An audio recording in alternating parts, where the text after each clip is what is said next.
सोमवार को संसद के दोनों सदनों में सोनिया गांधी को लेकर गर्मा गर्म बहस देखने को मिली। जैसे ही लोकसभा की कार्रवाई शुरू हुई, विपक्षी दलों ने इसे बेबुनियाद आरोप बताते हुए जोरदार हंगामा किया। स्पीकर ओम बिरला ने विपक्ष को शांत करने की कोशिश की, लेकिन बात नहीं बनी। आखिरकार लोकसभा की कार्यवाही को दोपहर 12 बजे तक स्थगित कर दिया गया और इसी तरह राज्यसभा में भी भारी हंगामा हुआ। कार्यवाही पहले 12 बजे और फिर 2 बजे तक के लिए स्थगित करनी पड़ी। बीजेपी ने दावा किया कि सोनिया गांधी एफडीएल एपी की सह अध्यक्ष होने के नाते उस संगठन से जुड़ी रही हैं जो कश्मीर को स्वतंत्र राष्ट्र बनाने का समर्थन करता है। बीजेपी ने सोशल मीडिया पर लिखा, सोनिया गांधी और जॉर्ज सोरोस के बीच यह एक संबंध भारत के आंतरिक मामलों में विदेशी ताकतों के हस्तक्षेप को दर्शाता है। बीजेपी ने यह भी आरोप लगाया कि राजीव गांधी फाउंडेशन और सोरोस फाउंडेशन के बीच साझेदारी हुई थी, जो इस विदेशी प्रभाव को और पुष्ट करती है। बीजेपी ने यह भी आरोप लगाया कि राहुल गांधी ने अडानी समूह के खिलाफ प्रेस कॉन्फ्रेंस के दौरान OCCRP organised crime and corruption reporting project की रिपोर्ट का हवाला दिया था। ओसीसीआरपी को भी सोरोस फाउंडेशन से फंडिंग मिलती है। बीजेपी सांसद निशिकांत दुबे ने कहा, राहुल गांधी और ओसीसीआरपी के बीच यह संबंध दिखाता है कि विपक्ष किस तरह से भारत की अर्थव्यवस्था को लगातार नुकसान पहुंचाने की तमाम कोशिशें कर रहा है। निशिकांत दुबे ने संसद में अपनी आवाज दबाने का आरोप लगाया। एक्स पर लिखा, आज लोकसभा में मुझे बोलने का अवसर शून्य काल में था, लेकिन विपक्ष खासकर कांग्रेस पार्टी ने सोरोस के संबंध में पोल खोलने के डर से मेरी आवाज को दबाया। संसद में नियम के अनुसार यदि आवाज उठाने पर हल्ला कर दबाया जाए तो लोकतंत्र खतरे में है। संविधान कैसे बचेगा? केंद्रीय मंत्री किरेन रिजिजू ने इस पूरे मामले को भारत की संप्रभुता पर हमला बताया। उन्होंने कहा, अगर कोई भारत विरोधी ताकतों के साथ काम करता है तो सभी राजनीतिक दलों को एकजुट होकर उसका विरोध करना चाहिए। यह सिर्फ कांग्रेस का मुद्दा नहीं है, यह राष्ट्रीय सुरक्षा से जुड़ा सवाल है। रिजिजू ने कांग्रेस नेताओं से अपील की कि अगर उनकी पार्टी का कोई सदस्य देश विरोधी तत्वों से जुड़ा है तो उसे सामने लाएं। वहीं कांग्रेस और अन्य विपक्षी दलों ने इन आरोपों को राजनीतिक साजिश करार दिया। कांग्रेस के नेता मल्लिकार्जुन खड़गे ने कहा, जब सरकार को कुछ छिपाना होता है तो वे ऐसे मुद्दे उछालती है। अगर उनके पास कोई ठोस सबूत है तो जांच कराएं। वहीं राष्ट्रीय जनता दल के सांसद मनोज झा ने कहा, सरकार को पहले अपने घर की सफाई करनी चाहिए। विपक्ष को डराने धमकाने की यह कोशिश अब नहीं चलेगी। ओसीसीआरपी एक अंतर्राष्ट्रीय मीडिया संगठन है जो अपराध है, भ्रष्टाचार से जुड़े मामलों पर रिपोर्टिंग करता है।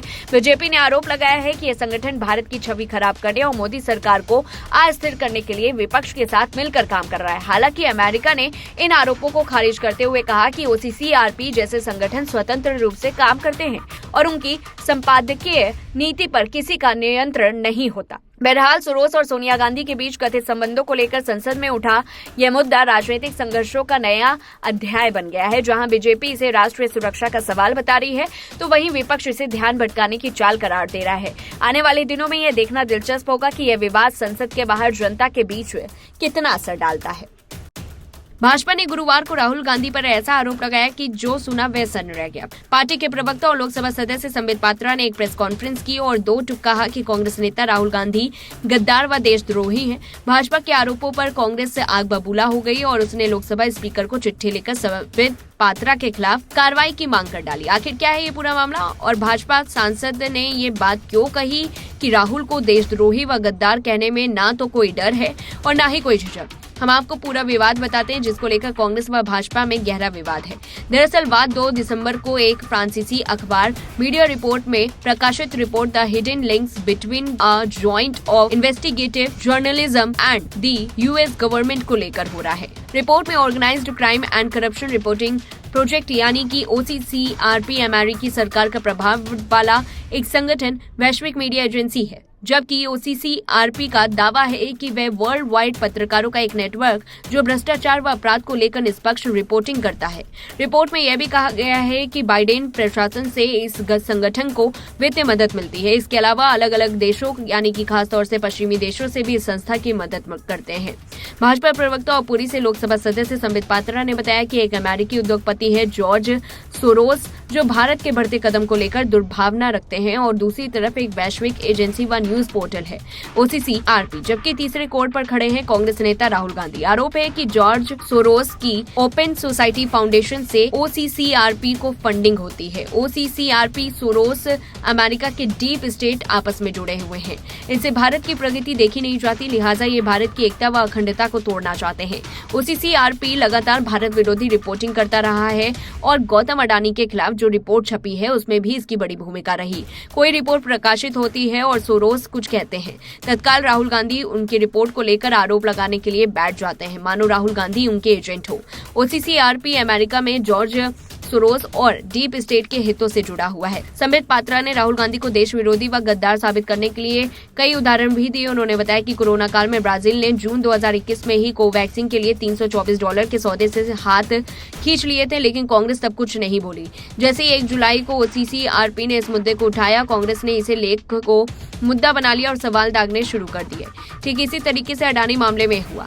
जैसे ही OCCRP ने अडानी पर वार किया, कांग्रेस ने वार करना शुरू कर दिया। 18 जुलाई 2021 को OCCRP ने पोगसेस विवाद की शुरुआत की। 19 जुलाई से कांग्रेस ने इसे तूल देने के लिए सारी ताकत झोंक दी। 26 अगस्त को सुप्रीम कोर्ट ने कह दिया कि दावों को साबित करने के लिए पोगसेस के पास कोई सबूत नहीं है। संबित पात्रा ने राहुल गांधी और जॉर्ज सोरोस के संबंध साबित करने के लिए सोरोस की संस्था के उपाध्यक्ष सलील शेट्टी के साथ घूमने का भी जिक्र किया। संबित पात्रा यही नहीं रुके, बल्कि उस OCCRP के बांग्लादेशी पत्रकार मुशफिकुल फजल अंसारी से भी राहुल गांधी के संबंध बताए, जो भारत विरोधी एजेंडा चलाते। इसी तरह से दिल्ली दंगों के लिए शर्जील इमाम को चीन से फंडिंग का जिक्र करते हुए बताया कि आनंद मंगनाले ने इससे मदद की थी। मंगनाले कांग्रेस से जुड़े हुए थे और उसके लिए फंड जुटाते थे। इस तरह भाजपा ने कांग्रेस व राहुल गांधी को देश विरोधी ताकतों से जोड़ने के लिए बहुत सारे तथ्य रखे। कांग्रेस इन आरोपों से काफी नाराज है और सीधे लोकसभा स्पीकर का दरवाजा खटखटाया है। इस पूरी रिपोर्ट को लेकर के आपकी क्या कुछ राय है, कमेंट बॉक्स में बताएं। तब तक के लिए देखते रहिए लाइव टीवी न्यूज। कल्की धाम पीठाधीश्वर आचार्य प्रमोद कृष्णम ने कांग्रेस नेता और लोकसभा में नेता प्रतिपक्ष राहुल गांधी पर बड़ा हमला किया है। उन्होंने कटाक्ष करते हुए कहा कि राहुल गांधी ने 150 साल पुरानी कांग्रेस पार्टी को 15 साल में खत्म कर दिया। कांग्रेस वो पार्टी है जिसने स्वतंत्रता संग्राम में बहुत बड़ा योगदान दिया है, लेकिन महज 15 सालों में राहुल गांधी ने इसे खत्म कर दिया। आचार्य प्रमोद ने यह भी कहा कि जल्द ही राहुल गांधी कांग्रेस के अंतिम संस्कार की तरह ही इंडिया गठबंधन का भी पिंडदान करेंगे। पूर्व कांग्रेस नेता आचार्य प्रमोद कृष्णम ने कहा कि राहुल गांधी इतने बड़े नेता हैं कि उन्होंने इतना बड़ा काम किया है। 150 साल पुरानी पार्टी कांग्रेस को खत्म करने में उन्हें 15 साल लगे। प्रमोद आचार्य ने कहा कि उन्होंने इतना बड़ा काम किया जो अंग्रेज भी नहीं कर सके। उन्होंने कहा कि उन्हें पूरा विश्वास है कि कांग्रेस को खत्म कर उसका अंतिम संस्कार करने वाले राहुल गांधी जल्द ही इंडिया अलायंस का भी पिंडदान करेंगे। ये कोई पहला मौका नहीं है जब पूर्व कांग्रेस नेता आचार्य प्रमोद कृष्णम ने कांग्रेस और राहुल गांधी पर हमला बोला। इससे पहले भी वे कई बार बड़े कटाक्ष कर चुके हैं। रविवार को उन्होंने कहा कि अब कांग्रेस खत्म हो चुकी है। विपक्ष इंडिया गठबंधन ने अपना नेता राहुल गांधी को बनाया है। उन्होंने कहा कि मेरी बात नोट कर लेना, जिस तरह राहुल गांधी ने कांग्रेस का अंतिम संस्कार किया, उसी तरह इस इंडिया गठबंधन का बहुत जल्द वो पिंडदान कर देंगे। वहीं राहुल गांधी रविवार को 1 दिवसीय दौरे पर जयपुर आए। जयपुर के पास सामोद इलाके में स्थित खेड़ापति बालाजी धाम में आयोजित कांग्रेस के सर्वोदय संगम शिविर यानी एक ट्रेनिंग प्रोग्राम में राहुल गांधी ने हिस्सा लिया। यह ट्रेनिंग प्रोग्राम पार्टी की ओर से हर साल आयोजित किया जाता है। इस शिविर में देश, दुनिया और शहरी विकास की समझ को विकसित करने और वर्तमान राजनीति पर चर्चा होती है। राजनीतिक समझ बढ़ाने के लिए इस तरह के कार्यक्रम होते हैं। 2 साल पहले वर्ष 2022 में सिरोही जिले के माउंट आबू में हुए शिविर में भी राहुल गांधी शामिल हुए थे। जयपुर दौरे पर आने के दौरान राहुल गांधी के लिबास को देखकर राजनीतिक गलियारों में चर्चाएं होती रही। राहुल आज ब्लैक कपड़ों में जयपुर आए थे। उन्होंने ब्लैक कलर की टी-शर्ट और ब्लैक कलर की ही पैंट पहन रखी थी। सुबह 7 बजे जयपुर एयरपोर्ट पर पूर्व CM Ashok Gehlot, PCC chief Govind Singh Dotasra, नेता प्रतिपक्ष टीकाराम जूली, विधायक रफीक खान और अमीन कागजी सहित कई नेताओं ने राहुल गांधी को रिसीव किया। स्वागत के फोटोग्राफ जैसे ही सामने आए तो लोगों की जुबान पर एक ही सवाल था कि राहुल गांधी का लिबास ब्लैक क्यों था। अमूमन नेता लोग ब्लैक कपड़े तभी पहनते हैं जब उन्हें किसी का विरोध जताना हो। राहुल गांधी सुबह करीब 9 बजे सामोद स्थित खेड़ापति बालाजी धाम पहुंच गए। शिविर में हुए अलग अलग सत्र में उन्होंने हिस्सा लिया। शिविर में देश के अलग अलग हिस्सों से आए कुल 45 प्रतिनिधि शामिल हो रहे हैं। राजस्थान के नेताओं को इस शिविर से दूर रखा गया और इस शिविर में राहुल गांधी मार्शल आर्ट की व्हाइट यूनिफॉर्म में भी नजर आए। बताया जा रहा है कि शिविर में मार्शल आर्ट की ट्रेनिंग भी हुई, जिसमें हिस्सा लेने के लिए राहुल गांधी ने यह यूनिफॉर्म पहनी थी। मार्शल आर्ट की यूनिफॉर्म वाली तस्वीरें सोशल मीडिया पर भी काफी वायरल हो रही हैं। नोएडा के किसान आंदोलन में पर्दे के पीछे की जानकारियां छन कर सामने आ रही हैं और इस पूरे घटनाक्रम में दो सवाल ये प्रश्न बनकर खड़े हुए हैं। पहला, मुख्यमंत्री योगी आदित्यनाथ इतने सख्त क्यों हो गए?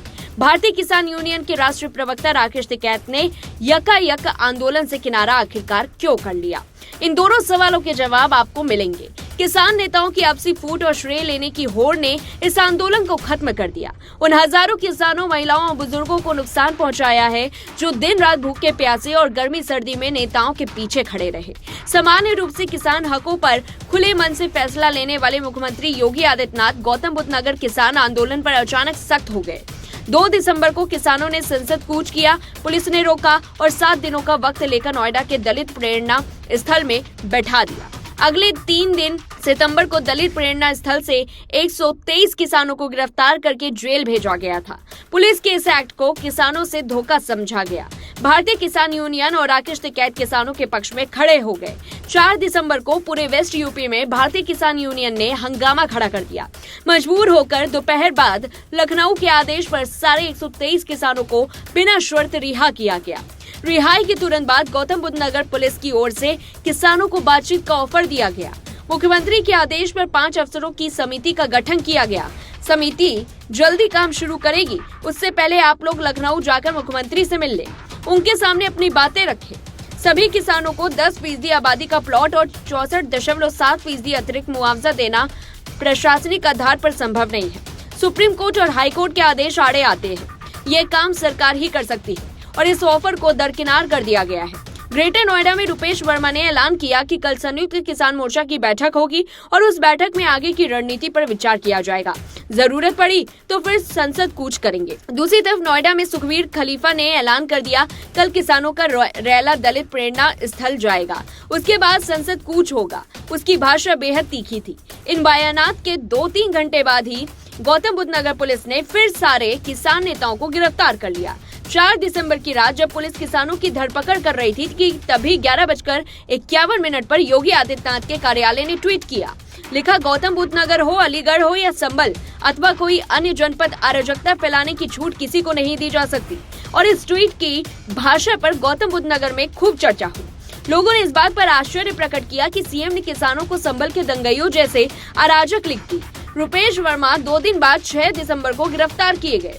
दरअसल रुपेश तमाम कोशिश करके और वीडियो जारी करके किसानों को खास बड़ी संख्या में गांव से बाहर नहीं निकाल सके, तो बाकी साथियों के पास जेल जाना ही इज्जत बचाने का हथियार बचा था।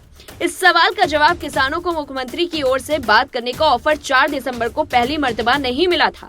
किसानों ने 1 दिसंबर को यमुना अथॉरिटी पर प्रदर्शन किया था। उस दिन गौतम बुद्ध नगर की पुलिस आयुक्त, जिलाधिकारी और तीनों प्राधिकरणों के सीईओ ने किसान नेताओं से बातचीत की थी। उस दिन भी पुलिस आयुक्त ने किसान नेताओं को लखनऊ चलकर मुख्यमंत्री से वार्ता करने का प्रस्ताव दिया था, लेकिन उस प्रस्ताव को खारिज कर दिया गया था। अगर मुख्यमंत्री कैंप से किसान नेताओं को 2 बार बातचीत का ऑफर मिले और उसे खारिज कर दिया जाए तो इस रवैये को क्या बोला जाएगा?